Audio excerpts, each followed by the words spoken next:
Hey everyone, welcome back to the channel. This is JC with Team Empire, and I'm coming to you with a premium monthly meta for the month of September and the first October event, since we're already past October 1st. And today I have Lupe joining me again. He's already been on with me a few times for monthly metas, and he's also my main testing partner for premium, so I'm very happy to have him back. What's up, Lupe?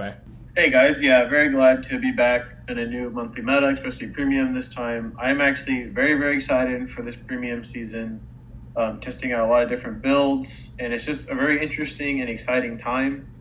This is my first meta in premium exploring it since we're a history collection, so it's just a great time to be a premium player. I agree. I feel revitalized by all these new strong decks and reoccurring card pools, and we have several events to get through today, Lupe, and so I'm ready to go if you are. Yeah, I'm ready. All right, so our first event is BCS Toronto. Here's your top 8 chart. Already there's a bit of a when this was the first event of BCS, and so there was a large scare in the community because of the two largest portions of the pie chart being the 3 Mega Colony and there's 3 Link Joker, but in particular, people were scared about the 2 Chaos Breaker because these are the ultimate floodgate decks in Vanguard. And I know people have been wanting a ban to the Gridora Stride for a long time. I think that's probably a discussion for another day because there's pros and cons to that for the clan. But Lupe, overall, what do you think about this pie chart? No, I definitely agree. I think, like you said, when it first revealed, people were a little scared, especially when you see Mega Colony and Link Joker, with the Link Joker, 2 of them being Chaos. It's like, whoa, what's going on? Because they, like I said, they're floodgates, and they get to a certain point where you can't really play around them unless you're a specific deck. So when people saw this, kind of thought that's how the meta was going to be. But it's definitely a scary pie chart. Yeah, but I think we'll see later on that people don't agree with this as being strongest. But if we go into the top 4, we have first place Gridora, second place Dieliner, third place Chaos Breaker, and fourth place another Gridora. Okay, so the conversion makes sense. There were 3 Gridora in the top 8. 2 of them made it through to top 4, and yeah, I mean, I think this top 4 makes sense based on the conversion from top 8. No, I'd agree. I mean, Gridora is super strong. Chaos is strong if he gets his floodgate, and then I think DP. If they're having a good day, they're gonna make top 4, especially if it's a really good day. And we're gonna start by talking about the first place Gridora list. Now, I've said this in the past, but Mega Colony actually has several variants in its builds because of how strong the Gridora Stride is, that being, Darkface Gridora. The main deck actually has several options in how they want to handle the early turns, whether that be a strong grade 2 game or a really solid ride-up. And this deck has 2 solid options for ride-up, being Flagberg, in case they want to get a strong multi-attack going and start drawing cards early with Inlet Pulse, which can be tutored later in the game from Darkface Gridora, or the new, or I should say old Darkface Grade 3, which is the the Strider needed to Superior Stride into the new history stuff, and also known as a very strong Floodgate going into the later turns, since he has a GB2 skill that lets you Soul Blast 2 and rest a called Rearguard. Yeah, just going off of Darkface, yeah, he's a very scary card. He used to be pretty prominent back in the G era, but I mean, this is besides the Flag Colony part, a pretty standard Mega Colony list. You have your 1 Battler S, you have the 1 of the old Brilliant Blister, which is definitely a meta call because it impacts the restanding decks, the restanding Vanguard decks to be specific. And Red OT is very interesting. I haven't thought about Red OT and Mega Colony before, but I guess it's just the extra multi-attack does go crazy.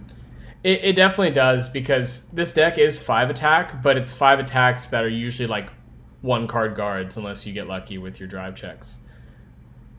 And you're right about Brilliant Blister. Like, I actually don't think, no hate on this player, but I actually don't think it's the best tech right now because there's a lot of history collection decks. So this thing might not even be live until like turn 4 or 5 once you start reaching the deep stride pools. Okay, now we're going to go over the third place Chaos list. And personally, I play Link Joker, but I don't play Chaos. But I run a lot of, in V, I play Glendios, and you run a lot of the Chaos support cards in there. So I kind of know basically how the deck works. But this list is pretty, besides the one secret card, which I honestly forgot the guy had in his list. Oh, you can actually read it. Oh, really? I didn't know that. Look, it's Photon. Sorry, I didn't want to interrupt, but that's pretty not so secret. Oh, but it's a pretty standard list. You have your freeze ray to ride up, go into there first, wait a little bit before Chaos, then go into Chaos. You have your opponent the gift marker, wait an extra turn, then just say F you, your markers are now my markers. One card in here that I find interesting that I actually didn't know about in the Link Joker pool is the Cold Death Dragon. Because you're basically running him, you have X amount of other Zirconiums, and X being the amount you want to run. So this guy has 6 Zirconiums in his deck. They kind of work a little differently, but extra Zirconiums in the deck go crazy. Zirconium is one of the best cards that Link Joker has if you're running Glendios or Chaos Breaker. So, actually having more copies of him goes really hard. I also didn't know about that. Wow, that's actually really scary. Yeah. Lupe, what are your thoughts on Blue OT in a Stargate deck? I think it really depends on the build. Because Elder Breath is such a game-changing card. It basically is I win. Unless your opponent has prepped for it and kept PGs in their hand, or if it's Genesis and they have their one that minuses 2 crit, if they use that first, you're going to be at 0 multiplied to 0. So, it doesn't really matter. Right. But I think it really comes down to the build. The closest thing I have in,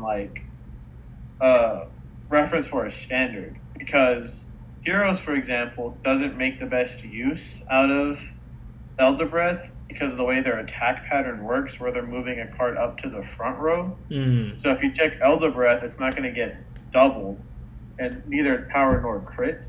So I'm assuming this player has either experienced something like that in the attack pattern. I'm not too familiar with the attack pattern for Chaos, or they're really just wanting to add back heals for G Guardians or PGs, because being honest, Link Joker doesn't have the best G Guards, but I could definitely see wanting to add PGs back, or if you get another Zirconium, get Photon back on the field or add it back in the hand for next turn. So I think it's just more of adding toolbox cards back, but Elder Breath, it really comes down to the build. Yeah, their G guards are pretty dog. Yeah, I think I'll just add one more thing if that's all right, and that is Chaos Breaker was already seeing tops here and there prior to history, but you can definitely argue bringing it to an event now because of history builds. They're making 2 markers immediately, which puts you in a stronger place when riding Chaos Breaker. We're moving on now to this is BCS Austria, and when I saw this pie chart on Twitter, shout out Fuzzy Paradox, I was like, this is what I was excited for when History Collection came out. Yeah, this is a very diverse and exciting top 8. It must have been fun playing in that top 8 for sure. Yeah, it looked like a lot. I'm just so happy to see this. And going into the top 4 now, we have Night Rose, very strong build. We have Eradicators, then we have Jewel Knights, and then very surprisingly, we have Angel Gize, which hasn't been around for a while. Yeah, not only Angel Gize in top 4, but 2 of them. And if I may, Lupe, we're not going to dive into those lists because no hate on Angel Gize, but not a lot has changed aside from the new V card pool and maybe even some D cards the biggest reason why Gize works so well in Angel Feather, particularly V Gavrael, is because performing damage checks or rescue checks, as the Angel community refers to it as, helps you accelerate your G zone to be able to get your Zeroth dragons. Because when you check triggers, you just flip a Zeroth dragon, and it's a threatening win con if you let it. If they high roll, basically, it's very lottery. Yeah, it has to be a really good game for the Angel. Yep. And so we're going to start off with looking at the first place list this time. We're going to go over the Grand Blue. Grand Blue is a very strong clan. It's a very strong deck. I mean, Toolbox Beatrice used to be the main build, but now I think it's definitely, I guess you kind of call it Toolbox Night Rose, because you run basically the same package, but now you're going for the old Strider. Grand Blue definitely benefits off of running the old Strider to Superior Stride, because G Night Rose allows you to CP1, call a card from your drop zone, which, I mean, Grand Blue's whole thing is putting your card in your drop zone, so it's very strong. CP1 Revival. And then that works really well with Bandit Rum, who is on hit. As you know, the Superior Strides, their on hit doesn't matter, it's free. You just call something else. So it allows for multi-attack very early on in the game, to where, I mean, yeah, you could have it before if you were doing like the older build with just like right up into Beatrice or right up into B Night Rose, but now you have like your bad bouncing turns or your Bartholomew turns a little bit before, and obviously no Garter Trick, but you're having them earlier in the game, which some clans cannot keep up with, like especially if you're calling your ghost ships out or you're calling Night Storm to allow for more multi-attack. So Grand Blue has benefited well from History Collection. It is a very interesting list. There's 2 cards in here that like I haven't thought of in a while, one of them being the Elemental Conwell. DC knows more about its applications than I do, so I'll let him cover this guy. I think Connell has always been in the discussion for Grand Blue and for Lard, because it is a defensive option, and we really like defensive options in Vanguard. The problem with Connell is that because of it saying choose units including this, so Connell says when your units would be chosen by any fighter due to the effect of your opponent's card, choose units including this unit as much as possible. So those last 4 words actually add another layer of conditioning that several clans can get around. One of the first examples that comes to mind is Denial Griffin, which I know Kagura is not necessarily tier 1 right now, but Denial Griffin has a condition that says retire the attacking unit. And so since Connell is not the attacking unit, his as much as possible condition actually negates himself from protecting that attacking rearguard. So things like that actually stop Connell from working. His best position right now is probably against decks like Eradicator or maybe even Mega Colony. Because against Eradicator, Sweep Command's pretty awkward, because you get 1 less bind. Maybe Connell's in the back row.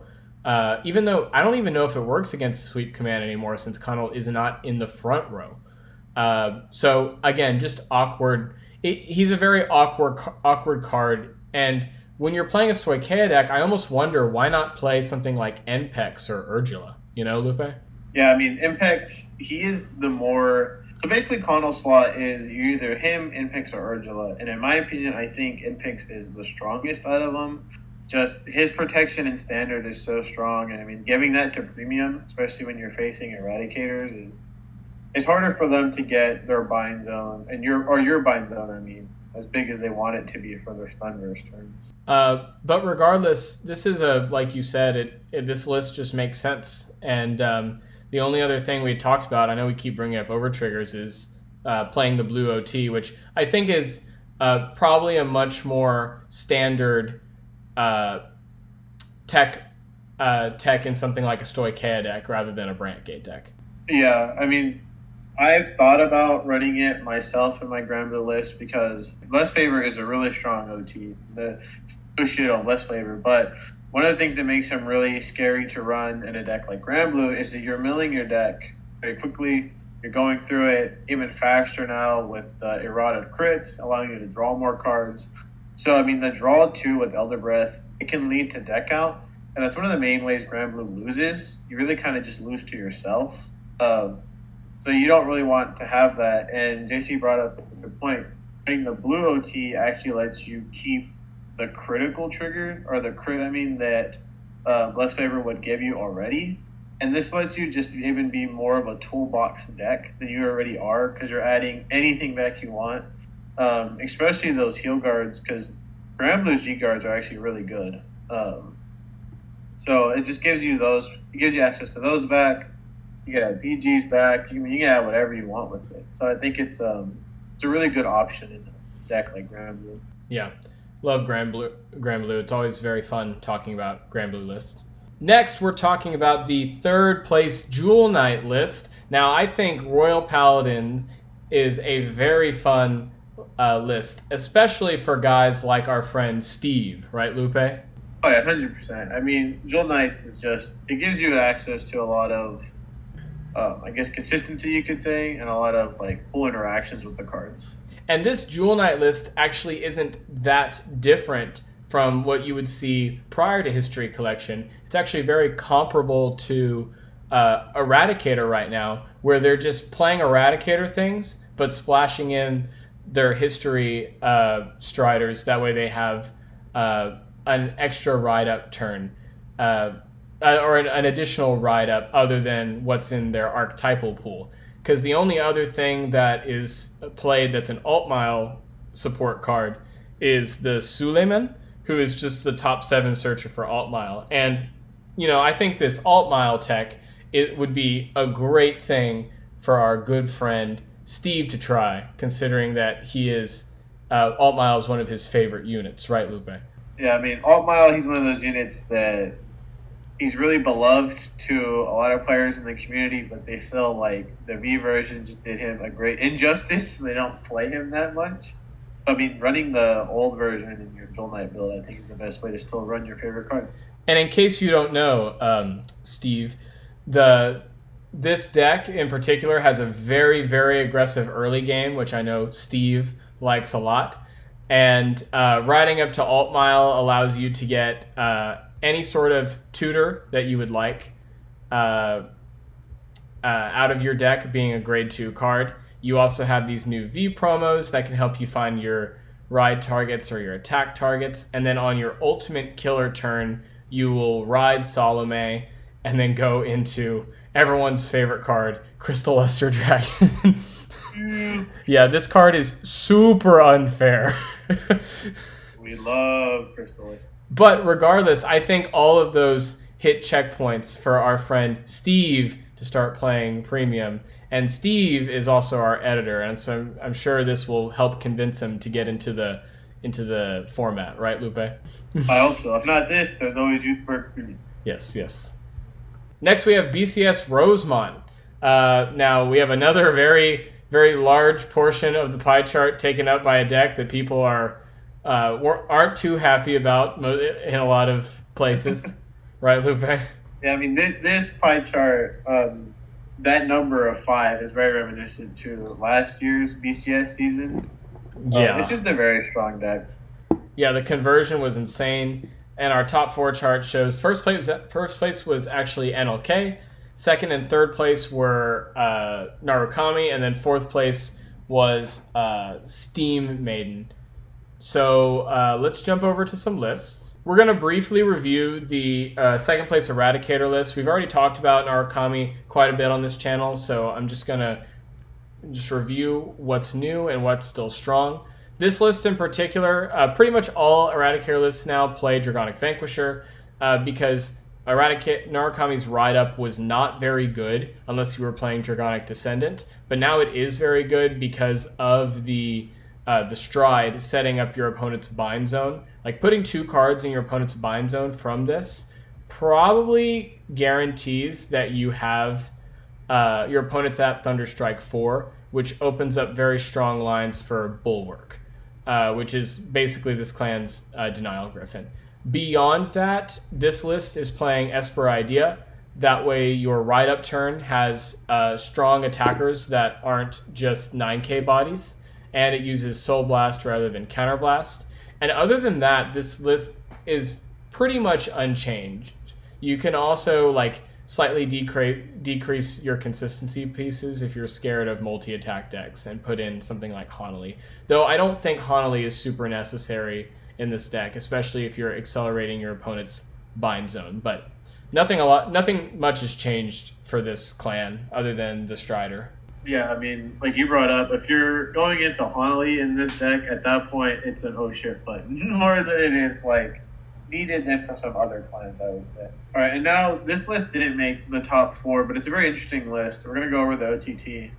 The reason why I find it interesting is because OTT has some really good pieces that work in it from every format, a G format, V, and then has some good standard cards. But I don't know, in my opinion, I think Susanoo, the Strider, is very hard to make work. Obviously, this guy made it work for him, so very good on making it top 8. And now we're going to look at some of the pieces. They're not like the other list, we can't really click on them, but like the grade 3 right next to Susanoo, that's a standard card. It allows you to get your Amaterasus on the top of the deck. That way you can check them, reveal them, get her skill off. There's a grade 2. It's another standard card he's a 4 of. It's a really good card. It allows you to also stack more of your clan cards on the deck, which is really strong. And there's just a lot of good pieces that OTT has. One interesting choice here that in my build I don't run, but I think is actually smarter than that. And again, it's a OT, but they're just so interesting the way they interact with cards. Is this person runs the red OT, which I think is actually pretty smart doing a Susanoo build, because one thing that OT, especially when you're on Ichikishima, because you just stack everything on that one unit and just say, I'm going to hit you 2 more times. So Godspeed with all this good stuff. Yeah, because this deck has no problems seeing critical triggers. Yeah, I mean, there's even one card he's running as a 1-of, which I like in more of a Magus type build. Its skill is literally on place, DB1, draw a card, stack a critical trigger from your hand on top of the deck. I think, a lot of people were saying that Susanoo is probably one of the 3 worst Superior Stride decks. But I think this guy really made it work, and it seems like it's just probably one of his favorite decks, and he really wanted to bring it to this event. Well, I mean, big respect for taking one of your favorite decks and topping with it, or just even if you don't make top 8, top 30 at these events with a list that's your favorite deck is very impressive. Oh, last thing I'll say, if you're playing a Superior Stride OTT build, one thing that is a lot better than in normal builds is Momo. Oh yeah, 100%. Yeah, Momo is actually really scary if you're able to advance your G zone, to accelerate your G zone. Next is BCS Philippines, another very exciting pie chart with the highest conversions being Narukami and Bermuda Triangle, but a few other interesting new lists that we've seen in there. Yeah, so taking a look at the top 4, we have Derek Dow himself being first place with Harry. Big props to Derek Dow, especially after I faced him and lost horribly in Bro. We'll move on. Then we have second place Eradicators, makes a lot of sense. Then we have Highlander in third place. And then we have Spike Brothers in fourth. These are very strong contenders, and they make second, third, and fourth place make a lot of sense. And Harry, though, that was a bit surprising. That's one of those decks also where it's it benefited, but it also loses a lot to decks like Grandora. And we're actually going to start with the Harry list. So Pale Moon is actually a very complex deck, even whether it's Nightmare Dolls, Harry, or I know there's some other niche builds that people have tried. I think there was a Greedon build at one point. Oh, the Greedon build is funny. It's definitely not the strongest, but it's funny. Right. But this list is actually, Harry's very strong, very rogue, and I remember hearing Derek Dow say, just basically hard call, I'm not going to see any mega colonies, which is very bold, considering that this deck, along with Grand Blue, hard lose to mega colony. You can't do anything, can't superior call. Every card you have in your deck is pretty much revolved around superior calling. But Harry is in a strange but cool position right now, where Derek Derek Dow was actually playing 3 copies of V Harry and 1 copy of the old Harry. So meaning he wants to see the V one more than the old one, because V Harry actually has like a very, very fast and aggressive ride up turn, because your main rear guard is the Starry Pop Dragon, which is able to get a crit and have Sentinel restrict after you've set up your stage, because Harry stacks Excel circles on top of each other. So you only get 1 additional circle, but it's going to be very, very big. From there, you have pieces that either tutor out your strong attackers, like, being Starry Pop, like Lore Pigeon and like the newly reprinted Dancing Princess of the Night Sky to call out the Lore Pigeon. But an interesting thing that I noticed, Lupe, is it seems like Derek Dow wanted to be able to shift gears quickly in case V Harry wasn't going to be strong, because he plays 4 of the old Masquerade Bunny. Yeah, no, I think that's one of the benefits to his list, actually, is that being able to, like, kind of mid-game go, okay, we can't go into those, like the V one's going to work out, so let's go back into the old one. Or let's go into the old one. Yeah, there's also one of the benefits to playing Harry is playing Lovely Companion, who says GB2, Soul Blast 1, when this unit is retired from Guardian Circle, if you have a Harry Vanguard, you may pay the cost, and then choose a grade 2 card from your soul, call it to rear, and then at the end of the turn it goes back to your soul. So that opens lines for different G-Guard plays, but it also opens lines for auto abilities from your Princess of the Night Sky, or from Purple Trapezist, which is just one of the best, if not the best, generic card in Pale Moon. And then I am not familiar with this card. This is Red Star Dual Horn. He says when he's placed from Soul, he gets 2k power.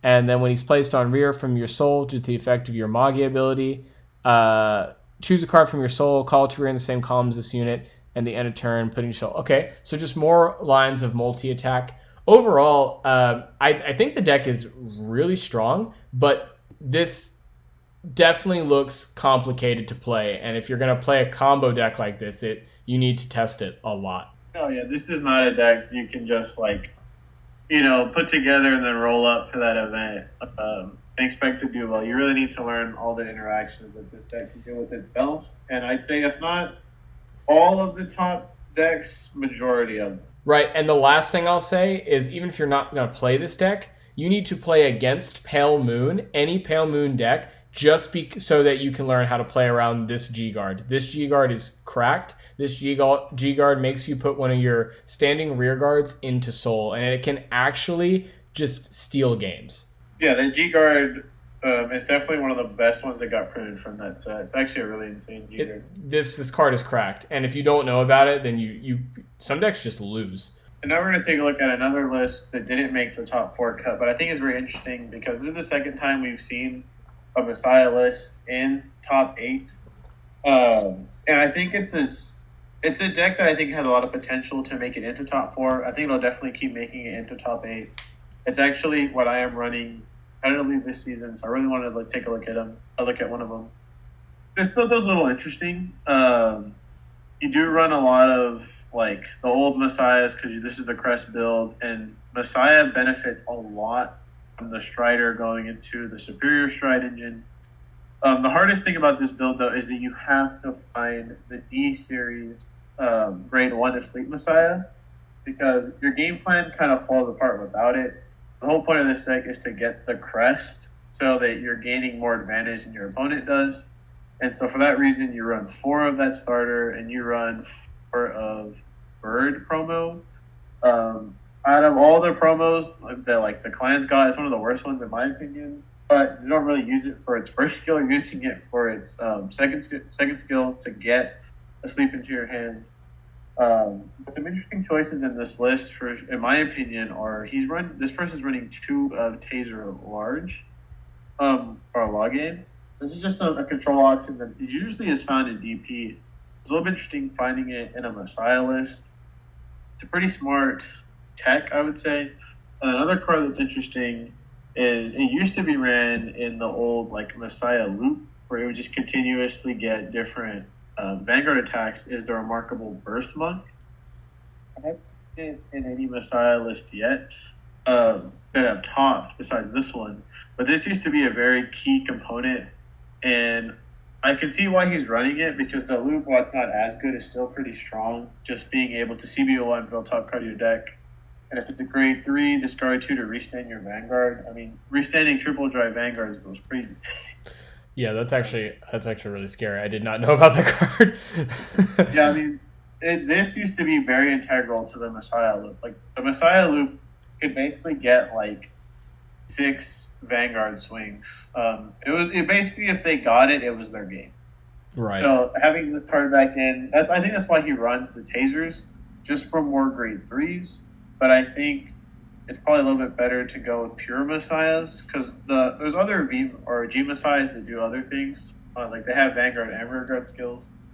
But I think those slots are basically just up to player preference. But other than that, I think this list is pretty standard for what I've seen a lot of Messiahs run.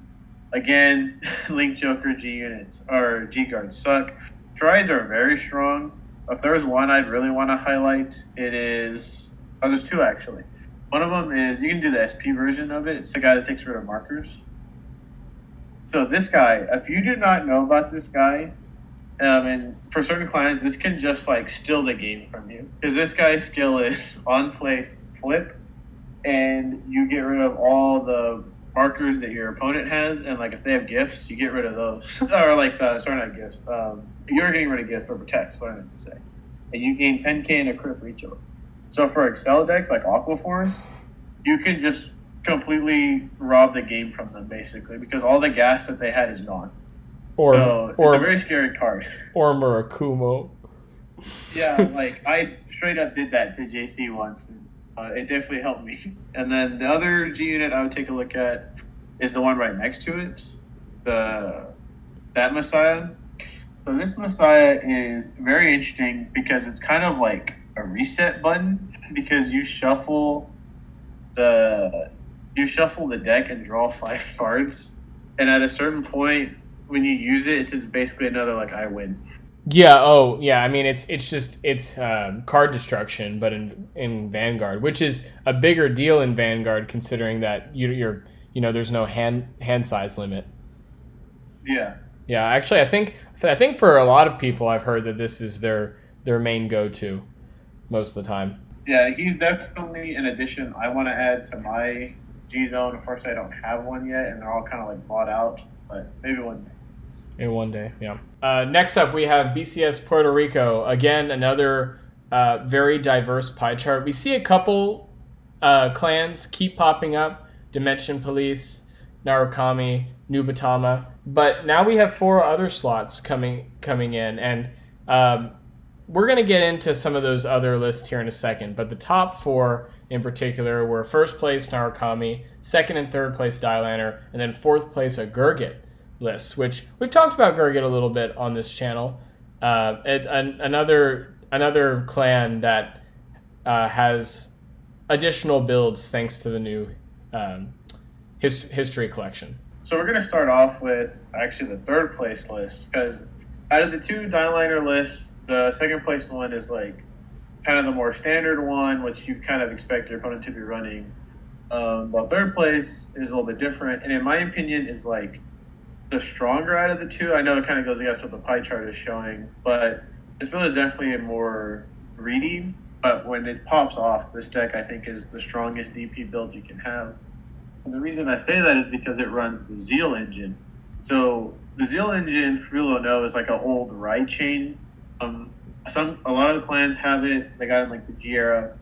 You can kind of think of it, if you're a newer player, as like a ride deck, kind of, because you have your grade 0 you want to run, your grade 1 is going to find you your grade 2, and your grade 2 usually interacts with your grade 3. So you kind of think of it as a ride deck, but the community turned them as a ride chain. So they're very strong, just allowing you to find your grade 1 that you want, your grade 2 that you want, and you add grade 3 Zeal to hand off the grade 1, but you don't ride him unless you have to.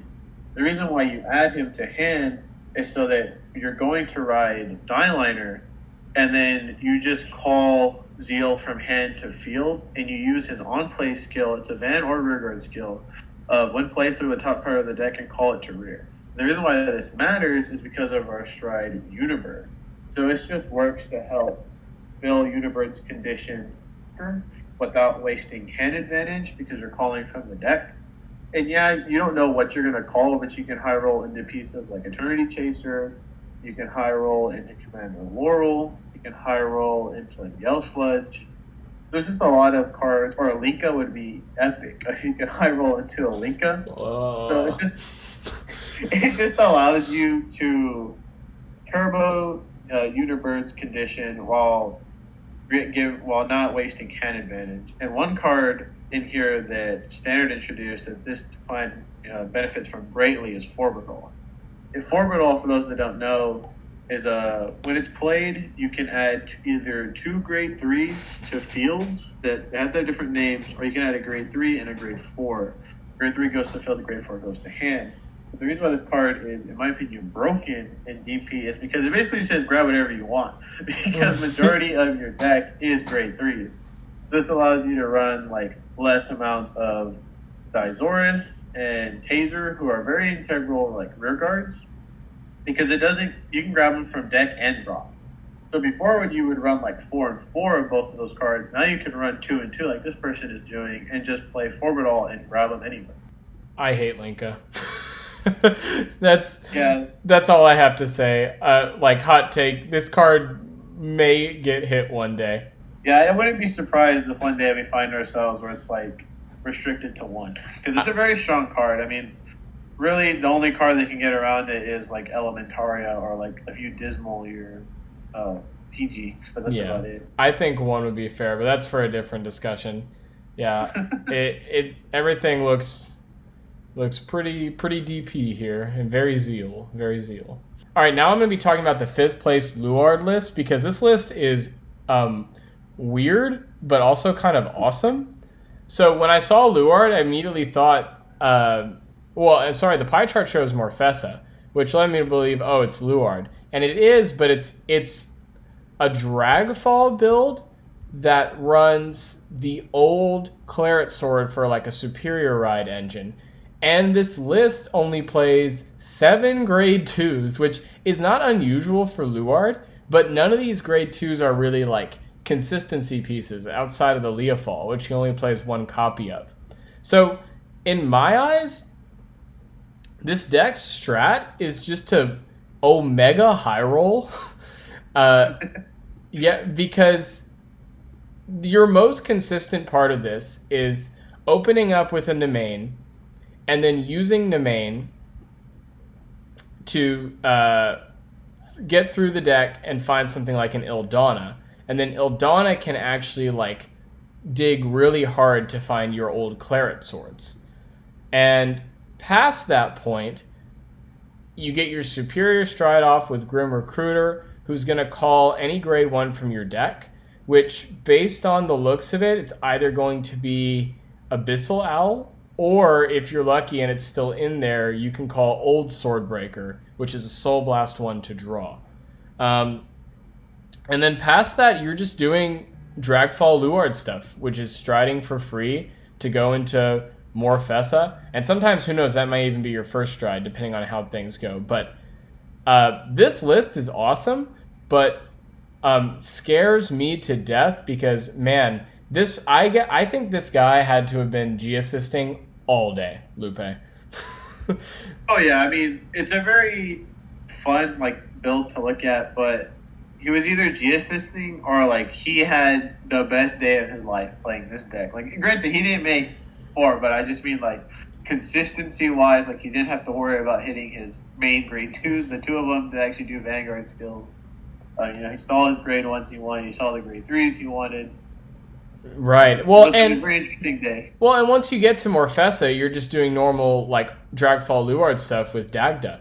But man, this list is crazy, but crazy in a good and bad way. And one more thing I'll say that's interesting about this list is it doesn't run any B-Lords. I think that's what the Claret Swords replaced for this guy, just to give him a different option and allowing him to have the superior stride. Yeah, because that's the thing. Like Lard, super good in premium because it's super fast, but it doesn't necessarily build a big hand because it aggroes so hard. Whereas like going into Claret Sword, you can do some nice superior calling, draw cards off the superior call, and then get like triple drive. Plus, Dagda will be live on your first on your ride up turn, which is also pretty dang good. That is true. Yeah, and then something I forgot to check: how many stands does he run? Okay, he only runs 5 stand triggers, but that kind of makes sense because this deck, I think, thins a little more than some other Dragfall builds because of the new Strider stuff. So I don't know, man. Like, I wouldn't bring something like this to BCS, but more power to this guy. Yeah, my man was built different that day. And then we didn't get to talk about White Plains in the standard video, but that's because we're doing this after White Plains, so we figured we would just sprinkle it in so we don't get super far behind. But this is BCS White Plains. Everything on this pie chart we have already discussed, aside from the Bermuda picks, which is 2 Highlander and 1 Mista. Now, Lupe, I know a ton of people are concerned about Mista, and they have every right to be. You know, if y'all don't know, Mista is a deck that if you get to a certain combo with cards in your bind zone and you accelerate your deck with Myrtoa, then you can just loop your opponent till they deck out, and your opponent can't do anything. Yeah, we're not going to go too in-depth in the combo here. There's a lot of great videos on like the subreddit or just YouTube that further explain the combo. But basically, once your opponent gets to there and they can do it properly, because they can actually misplay the combo and then they screw themselves. They basically just have to scoop at that point. But if they get the combo right, you cannot do anything, and you just auto lost that game. Yeah, so there's tons of videos on Mista on YouTube in case you want to see the combo. That way, if you learn it, maybe if you go against someone, you can call out like when they've messed up their combo. But it's a very degenerate deck, and I mean, this is the first time we've seen it in a converting chart. I think it might actually be a while before Bushiroad addresses this, because it's also not that good of a deck. You know, it doesn't do anything until it can maybe reach its combo. Yeah, like if you have like someone at your locals, or like if you have a friend that has this deck, I would definitely recommend like playtesting against it, just in case you run into it, because you probably would run into it at like the lower tables for sure, starting off the event. Like Xavier on our team, he has Mista, and I definitely want to get some games in against him. Just that way, if I do face it, I kind of know like what can this deck do and what can it do. But yeah, I don't know when they'll hit it. It would have to be converting the way that like Chaos or Ghidorah or Eradicators are. I don't think it'll be hit for a while, like JC said. But I definitely think you have to learn how to play against it, because I definitely think you'll find it at like the early tables, like round 1, 2, maybe in 3, and then you'll probably find a couple at like higher tables in the latter round.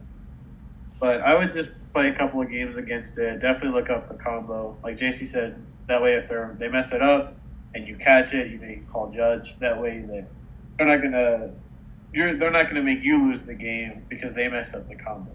Right. Just to go over the rest of the top 4, we have first place Highlander, then second and third are 2 Chaos, which makes a lot of sense from what we've seen before.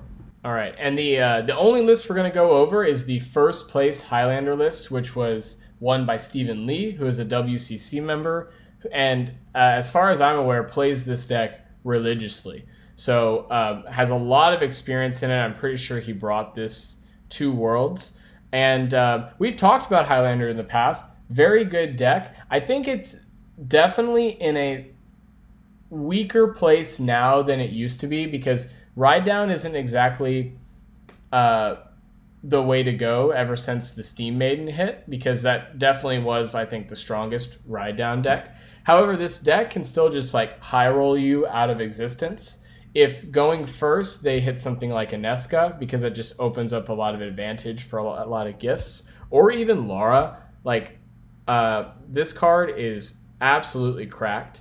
And it's one of those decks where as everything's been getting faster with history, this deck doesn't actually go into its G zone very often because most of the time reindeer turns are just better because you might be able to high roll into one of your grade 4s, or if you get super late into the game and you have access to your Pearl Sisters, then Lupina is just going to be insane because it restands the Pearl Sisters. If you do get into your G zone, you'll probably be just going into Heltrata, or if you don't have any damage, maybe Tirawa. But I'm just now noticing, Lupe, that he actually does play Laris. Laris is the Strider from History Collection. And so what that means is he actually has 5 ride targets, the 4 reindeer and the 1 Laris, which I think is really, really smart because in general, it's pretty good idea in Vanguard for your grade 3 counts to have like at least 5 good ride targets. Yeah, that way that if you don't get with like your best one, you have some other game plans that you can go into and your deck just doesn't fall apart, and you kind of have to pray that you can just live till the turn where you can actually ride your ride target. And that's one thing that history has done to benefit the game. A lot of decks, and they have 3 options now basically. There's the regular ride up into like B cards. There's ride down decks that can still do whatever they want basically, knowing that their opponent's going to Superior Stride next turn. And then there's the Superior Strides. Just a lot of different avenues now that decks have in the game, which makes premium very interesting. Absolutely, and definitely test against Highlander because you need to see just how good their games can be. Because it's again very lottery, like some listeners were saying earlier. The only other thing I'll bring up, there are a few new one-ups that the deck has included. For example, like the old Stride Searcher, because that way you can just find your Loris. But there's also this one card that's Emilia, and this, to say the least, like sure it can draw cards, but this card has resist, which means it can actually really hurt Narukami, and I'm actually haven't seen it in many lists up until this point, which could explain why he did so well against some of those Narukami players. Yeah, definitely. So for those players that don't know, almost every clan, I think, if not every clan, got a unit that at least one unit that has resist. But the problem is their second skill isn't always the best, and it's like cards with resist are super old, so a lot of players don't know about them. But I do think if you have a tech slot in your deck and you can afford to run one, you might want to try it. Just in case you're facing Eradicators, because it definitely hurts them and slows them down. It does a lot. Because the deck actually doesn't have that many options to play around stuff like that. But very solid list, and I would definitely test this specific list if you just want to see like how a world qualifying player plays it. But Lupe, that covers all of our events, and personally, I'm just super excited for Premium and its positioning right now. Obviously, there's always things that could be better, but I think right now, if you're going to a BCS, you have a lot of options between the strongest decks and even maybe your favorite deck, because I think there's a lot of decks right now that sit at a very comfortable tier 2 or tier 1.5, and who knows how you'll do. Just get a lot of testing in, make some friends, and just enjoy the fact that Premium is so exciting right now. Yeah, the format is super diverse, and like Jason said, you basically take whatever you want right now and do really well with it. Before we end it, though, there was one deck that topped a little bit, and we didn't talk about it because we didn't look at any of the list, but I just want to bring it up. I definitely think a deck that you should be concerned about and like know how to play against is Shiranui, because Dominate has gotten a lot scarier post history, and you definitely need to be worried about Mizukaze. Yeah, I agree. Make sure you look into that. I'm just gonna quickly pull up the card in conversation, especially since you have a much better ride-up turn. Mizukaze, much like Hopon Damp, is a very disgusting guard restrict, and there really isn't much you can do about it unless you just see defensives and heals. So yeah, as soon as Mizukaze hits the field, then it's basically you lost. Right, so keep an eye on that. Read all these cards, look into all these lists, and Lupe, thanks for joining me today. Yeah, thanks for having me. Thank you guys for clicking on the video and watching it. I hope y'all enjoy it. I hope y'all enjoy Premium. It's a very diverse and fun format right now. And hopefully we'll see y'all in a topping list. That way we can talk about y'all eventually. Yep, we're going to keep, the team's going to keep trying to do well, and hopefully one of us, if not a lot of us, can qualify for Worlds this year. But that's all I have, and thank y'all for watching. Keep an eye out for more competitive content down the line. Bye.